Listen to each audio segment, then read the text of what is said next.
The United States deserves an A+ grade in the war with Iran. That's what President Donald Trump has announced. Iran is going all in, trying to carry out a plan that would hit Americans where it hurts most, in their wallets. It appears that the Shiite axis of resistance is back in a major way. Iraq, Hezbollah, the Houthis, and Iran are all operating under the assumption that President Donald Trump is weak. The United States is sending a direct message to Iran: open Hormuz, or you will take a very hard hit. So, is an announcement on an agreement expected as early as today? The United States and Iran are in the final stages of a deal on the Strait of Hormuz. But in Israel, officials are not buying the report that the United States has run out of weapons. We will bring you all the details. Dozens of meters long, the IDF destroyed the Hezbollah terror tunnel in southern Lebanon. And we will also bring you the next stage in dismantling the Hezbollah terrorist organization. The battle over southern Lebanon is moving to Rome. And could the pilot zones in southern Lebanon signal the beginning of the end of the Hezbollah era? A Trojan horse in Gaza. Dozens of Hamas terrorists were caught trying to infiltrate militias working with Israel. The IDF continues to eliminate Hamas terrorists inside Gaza. And following the crisis with Qatar, the Hamas terrorist organization is preparing to move its address to a surprising location. I'm Yair Pinto, Ashlea Alex is with me, and we are boots on the ground. We bring you the full truth about what's happening in Israel and the full truth about what's happening in our neighborhood, the Middle East. Today is August 5th, so let's begin. They just make me angry. Everything they do makes me angry, said President Donald Trump last week about Iran's leadership. On Monday, he sharpened his tone and described Iran's behavior towards Washington as unbelievably cunning. The new agreement to open the Strait of Hormuz may be close, but Iran is still insisting on collecting fees in the strait, a demand that Trump has called unacceptable. His failure to secure an agreement, together with the ongoing standoff over this vital shipping route, is costing him politically and contributing to the volatility in the oil prices that keeps going up and down all the time. President Donald Trump warned overnight that Iran will suffer a very hard hit if it backs away from the understandings that are being negotiating over the reopening of the Strait of Hormuz and the nuclear project. Answering reporters' questions, that president estimated that the picture would become clearer within 48 hours. If they back out again, they will take a very hard hit. They know it, and they understand it. I will have no choice.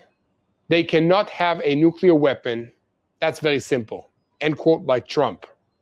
And behind the scenes, reports say that sides are moving closer to a temporary 60-day arrangement with no fees and with separate shipping lanes for each direction. Trump added that the contacts with Iran are moving in a positive direction and promised that Tehran will not obtain a nuclear weapon. And at the same time, he claimed that the American economy is thriving, emphasized the importance of the race against China in the artificial intelligence, and praised his tariff policy. It appears that officials in the administration are pushing to announce an agreement that would allow the Strait of Hormuz to reopen. President Trump said that the United States planned to carry out the biggest attack since World War II, and then they called. If they change their minds again, a hard blow will come down on them. Iran is turning control of the Strait of Hormuz into a pressure tool against the United States, hoping that rising oil prices will cause Trump to avoid another strike.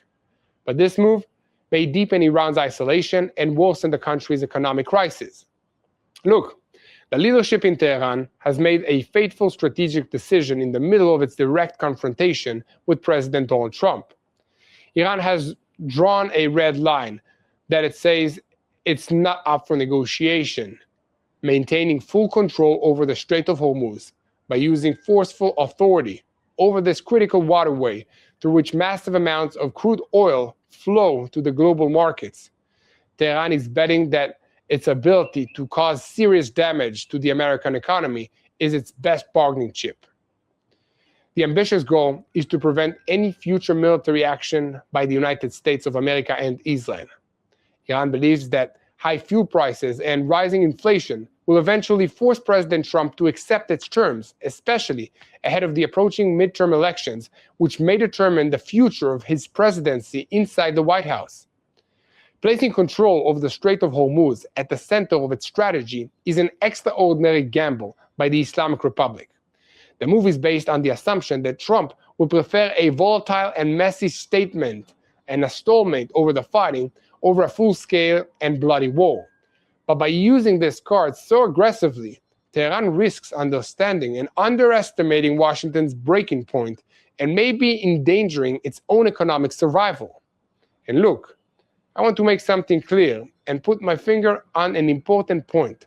The latest reports about dwindling Patriot stocks, missiles, and all the leaks to the media regarding the Americans' military strength are probably part of the president's strategic decision to return to the negotiating track. It is true that inventories have gone down because of use, but the United States is a massive weapons production superpower. In the end, this is also a debate about money. The more funding the president receives from Congress for the war efforts, the more he can produce. Right now, he has not even declared war, and he does not have congressional authorization. So this is also an internal struggle between the White House and Congress over munitions. The second point is that this gives a military cover story to a strategic decision to pursue negotiations. If someone has decided to leave the military path and move to the diplomatic path, it is more convenient to also have a military excuse. We do not have enough munitions. After all, the United States divides the world into regional commands. Each regional command has munitions for current use, reserve munitions, and munitions that can be transferred from nearby commands. It is possible that significant allocations have been used, but that does not mean that the United States cannot bring Patriot missiles here. I do not think that this is what is pushing the United States towards negotiations. What is pushing them more is the desire to change the balance of power against the Revolutionary Guards who are holding onto the regime by their fingernails. Under the current strike framework, which is based mainly on airstrikes, the United States military is not currently able to create a dramatic change in the regime's power and its structure. What the future will bring, we do not know. But when it comes to negotiations, the chance that they will produce a real nuclear agreement is extremely small because Iran has still not given up on any of its red lines, not even on Hormuz. Iran may possibly give up in the first stage on collecting direct taxes, but in the second stage, it will already try to collect environmental fees, security services fees, and all kinds of other covert stories. Iran insists on some form of proof of its sovereign control over the Strait of Hormuz, because that gives it both cash flow and the image of victory. And that's exactly what the President of the United States has already made clear that he will not allow. And against the backdrop of the talks in Rome, Israel, Lebanon, and the United States are trying to agree on a mechanism to verify the dismantling of Hezbollah in southern Lebanon and the expansion of the pilot zones. Italy is one of the countries being considered to carry out that verification.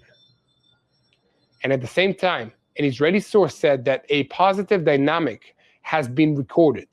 The political dispute over the framework agreement with Israel reflects the real battlefield over Lebanon's future, the concept of a sovereign state versus the continued influence of Iran through Hezbollah. And in Gaza, is the Hamas terrorist organization preparing to move its address? Against the backdrop of growing tensions with Qatar and the restrictions placed on Hamas leadership in Doha after Khalil al-Haya was chosen as the head of the political bureau, the terror organization is preparing to move major parts of its covert activities and actions to Turkey. So at the same time, assassination attempts in Gaza have been thwarted.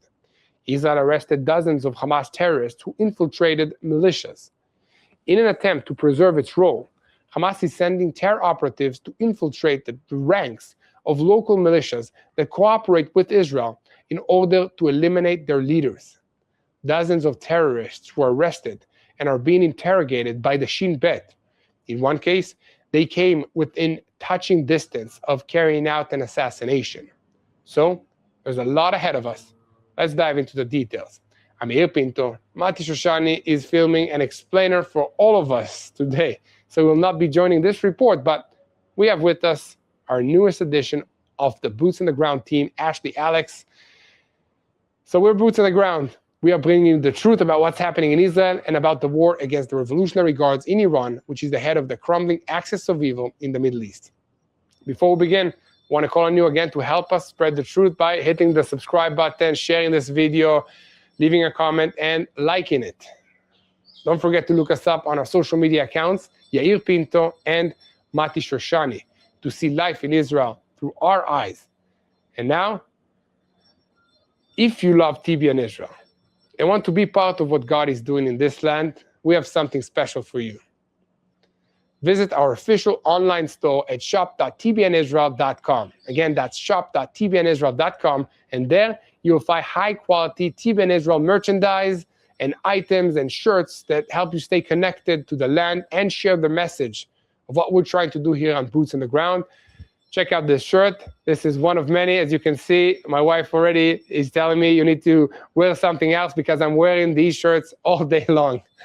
I have all the colors of them, black, brown. I think I prefer, my favorite is the black shirt, but today is super hot, so white is a bit better. And every purchase that you make help us strengthen our work here, create more content, better quality content, in-depth reporting, teachings, and what's happening in Israel, of course, from a biblical perspective. So whether you're looking for a meaningful gift, something to wear that represents your faith, or a simple way to stand with Israel, we invite you to visit our store today, shop.tbnisrael.com. Okay, shop.tbnisrael.com, and be part of the team, be part of the mission. Israeli troops have destroyed another Hezbollah terror tunnel in southern Lebanon. Forces from the 91st Division, led by the 300th Brigade and the IDF's Elite Alarm Combat Engineering Unit, located the underground route near Sabrin and demolished it. The tunnel extended for dozens of meters and was used to prepare attacks against Israeli forces in the security zone. Nearby troops from the Kfir Brigade found a Hezbollah weapons depot containing launchers and rockets. Soldiers from the 4th Brigade uncovered additional caches with AK-47 rifles, anti-tank rockets, and other combat equipment. So why is the IDF destroying tunnels while Israeli and Lebanese representatives are negotiating a new security arrangement in Rome? I'll tell you why. Because the agreement depends on one practical question. When Israel leaves an area, who makes sure that Hezbollah does not return beneath the ground? The Rome talks are focused on expanding the pilot zone program. Israeli forces withdraw from a defined area.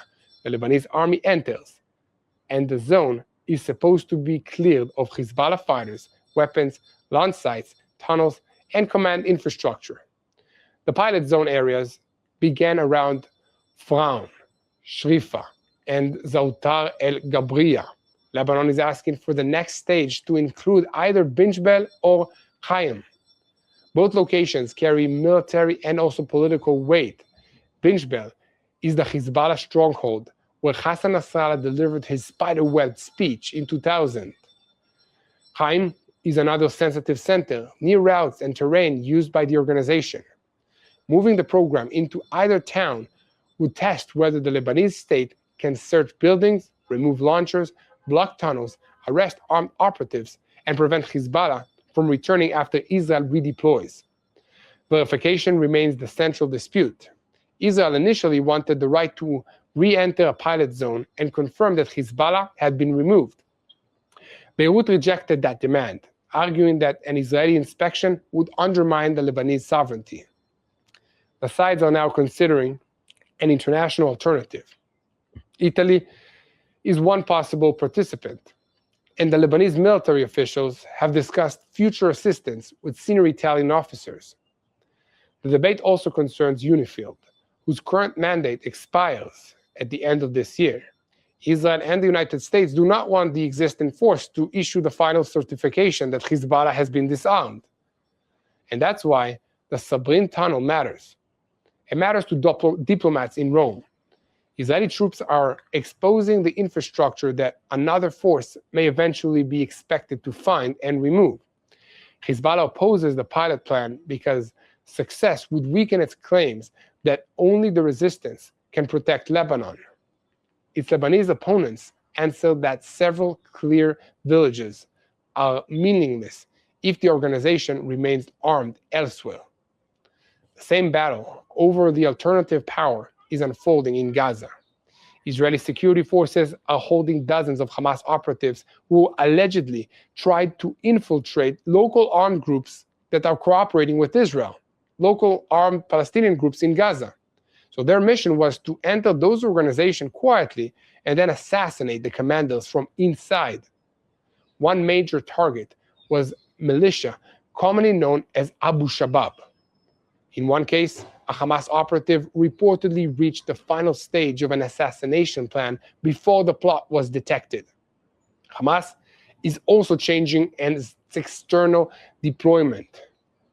Palestinian sources say that it has begun transferring covert units involved in operational planning and cyber activity from Qatar to Turkey, while the visible political leadership remains in Doha. The shift follows Qatari restrictions on senior Hamas officials. Tension increased after Khalil al-Haya, who is closer to Iran's axis, was chosen to lead the political bureau instead of Khaled Mashal, who is closer to Qatar and the Muslim Brotherhood network. That internal election is changing the map of Hamas operations. Further south, the Houthis are attacking the routes designed to bypass the crisis in Hormuz. The Iranian-backed group claimed that it fired missiles at a Saudi oil tanker near Yanbu, the kingdom's main Red Sea export hub. Saudi authorities, the operator, and independent maritime agencies had not immediately confirmed damage or casualties. The claim matters because Saudi Arabia redirected major oil flows towards Yanbu when Hormuz became dangerous. Tankers leaving that port must still sail towards Bab el-Mandab within a range of Houthi missiles and drones. Iran's network is applying pressure through different methods: tunnels in Lebanon, infiltration in Gaza, organizational movement through Turkey, and threats against energy routes in the Red Sea. Before we continue, help us share the truth. Check if you're subscribed to TBN Israel YouTube channel. Let's start with that. And then also like this report and share it with somebody who wants to know what's happening in Israel. What you see here on YouTube is only part of the picture. You can get closer first-hand reporting, behind-the-scene moments and stories of faith, resilience, and hope from Israel by going to www.tbn.org/journeys/boots. Again, that's tbn.org/journeys/boots. And you can also text the word boots to 316-316. Again, that's boots to 316-316 to receive direct updates from TBN Israel. So when Mati and I report from Israel, you're not only watching the events from the distance, you are seeing what's happening through the eyes of people who live here on the ground. The military operations show how Iran's patterns are adapting. The political question is what President Trump believes he can force Iran to stop. For the American side of this story, let's turn to Ashlea, the one and only. Thanks, Yair. The White House is preparing for the possibility that an interim agreement on the Strait of Hormuz could be announced within hours. President Trump says American forces had been preparing what he described as the largest military attack since the Second World War. He says the operation was stopped after Iran and several Gulf allies requested more time for diplomacy. Trump is presenting that pause as a final opportunity, not the removal of the military option. He says negotiations continued throughout the day and warns that Iran will face a severe strike if it reverses course again. The immediate goal is a temporary agreement that reopens Hormuz and restores commercial traffic. A wider negotiation would then address enriched uranium, centrifuges, sanctions, frozen funds, and long-term restriction on Iran's nuclear program. Washington and Tehran still disagree over the first stage. The United States wants free passage without compulsory tolls or Iranian permission. Iran wants the American naval blockade lifted and is seeking a recognized role in supervising ships entering the Persian Gulf. Under the reported proposal, incoming vessels would use a northern lane closer to Iran, while outgoing ships would use a southern lane closer to Oman. Iran describes possible charges as service fees for security, navigation, and environmental protection. Washington sees compulsory payment as an attempt to turn military pressure into recognized control over an international waterway. Mediators say most parts of an interim arrangement are close to completion. However, Iran's supreme leader had not given final approval whether the latest information emerged. That's critical. Iranian diplomats can negotiate a formula, but the supreme leader and the Revolutionary Guards determine whether ships are attacked and whether nuclear concessions are accepted. Trump is also selling the negotiations as an economic success. He has linked progress in Hormuz to lower energy prices, cited gasoline at roughly $2.50 per gallon, and graded his economic performance an A+. The message to American voters is that military pressure produced negotiations and could prevent another long war. Iran is making the opposite calculation. The Revolutionary Guards believe control over Hormuz may be their strongest remaining lever after serious damage to Iran's nuclear facilities, missile production, navy, and regional allies. More cautious officials fear the strategy could destroy the economy they are trying to preserve. The International Monetary Fund projects that Iran's economy will contract by approximately 5.4% in 2026, while consumer price inflation approaches 69%. The blockade and renewed sanctions are restricting exports, cutting state revenue, and increasing pressure on Iranian families. Tehran is gambling that Washington feels urgency more intensely than Iran does. Former American officials warn that Tehran interprets deadlines as evidence that Washington needs an agreement quickly. The United States is watching fuel prices, military inventories, public opinion, and the November midterm elections, while Iran's system is designed to wait. Trump has accused Tehran of requesting talks privately and denying them publicly. Iran answers that it's speaking only with Oman. Both claims can technically be true if messages are passing through intermediaries without a formal direct meeting. The administration must judge the agreement through actions. Do ships cross safely? Are compulsory payments abandoned? Are attacks by the Houthis and other Iranian partners reduced? Does Tehran permit meaningful nuclear verification? The United States is applying the same test in Lebanon.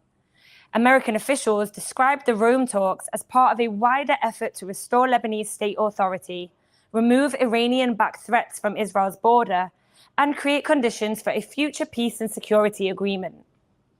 The technical teams are discussing border questions, the expansion of pilot zones, the deployment of the Lebanese army, Israeli redeployment, and a credible method for verifying Hezbollah's disarmament.